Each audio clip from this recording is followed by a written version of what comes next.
मनमोहन सिंगच्या जाण्यामुळे देशाचं नुकसान झालं आहे। मी भारतीय जनता पक्षातर्फे त्यांना श्रद्धांजली व्यक्त करतो। ही पोकळी न भरून निघणारी आहे। आज आपल्या संपूर्ण देशामध्ये दुःखाची लाट आहे। देशाचे माजी प्रधानमंत्री अर्थतज्ञ मनमोहन सिंग जी आपल्यात नाही। भारत सरकारने 7 दिवस दुखवटा जाहीर केला आहे। खरं तर मनमोहन सिंगजींनी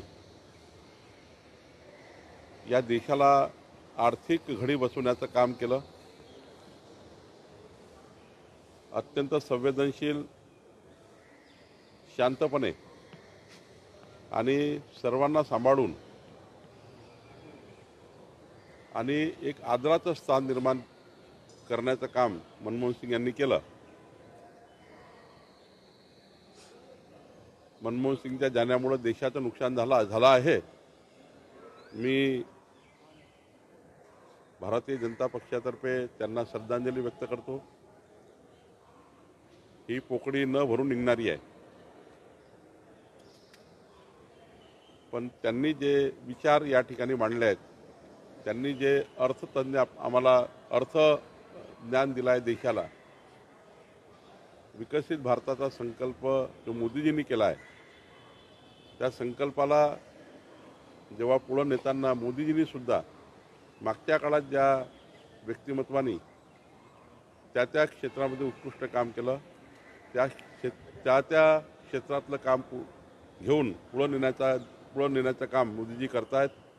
आणि त्यामुळं मनमोहन सिंग यांची कारकीर्द, मनमोहन सिंग यांचा राजकीय प्रवास आणि मनमोहन सिंगजी यांचा जो काही या देशाला त्यांनी विकासाकडे नेण्याकरता ज्या ठेवी ठेवलेल्या आहेत, त्या पुढच्या पिढीला, आमच्यासारख्या पिढीला या प्रेरणादायी आहेत। मी त्यांना श्रद्धांजली व्यक्त करतो। सर, बीडमध्ये सरपंचावर हल्ला झाल्यानंतर उरण आणि धाराशिवमध्ये सुद्धा सरपंचावर हल्ला झालेला आहे। या प्रकरणांकडे कसं बघता आणि यामध्ये काय? आता यामध्ये गृह खातं माननीय मुख्यमंत्री यांनी स्पष्ट केलं आहे की अशा कुठल्याही प्रकरणाला माफी नाही, अशा कुठल्याही घटनेला माफी नाही। त्यामुळं गृहमंत्री आणि मुख्यमंत्री आणि आमचं सरकार अशा प्रकरणामध्ये कडक कारवाई होईल, या प्रकरणामध्ये कोणी सुटणार नाही, अशा भूमिका सरकारची आहे। सरकार पूर्ण क्षमतेने काम करत आहे आणि दोषीला योग्य शिक्षा मिळेल असं मला वाटतं। सर, बीएमसी ते निवडणुका ठाकरे गट सोबळावर लढण्याचे बोललं जात आहे आणि दुसरीकडे भाजप सुद्धा सोबळावर लढणार आहे। नाही, आम्ही एवढंच म्हटलं की आमची स्थानिक जे आमचं युनिट आहे पक्षाचं, तो निर्णय करेल महायुतीबद्दल।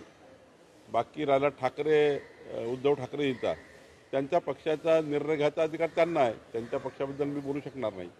शेतकऱ्यांचा माल आता बाजारामध्ये येण्याच्या तोंडावर असताना पूर्वीचे भाव प्रति क्विंटल 2000 रुपये दराने नाही, याच्यामध्ये आता MSP आहे, MSPच्या दराने खरेदी करण्याचा शासनाचा मानस आहे।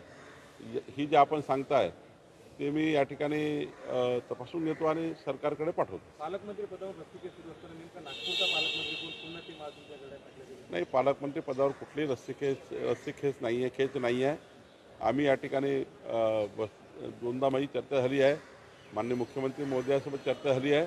लवकरच याचा निर्णय होईल। नागपूर संदर्भात पुन्हा तुमच्या विश्वास? नागपूर संदर्भाने पक्ष निर्णय घेईल।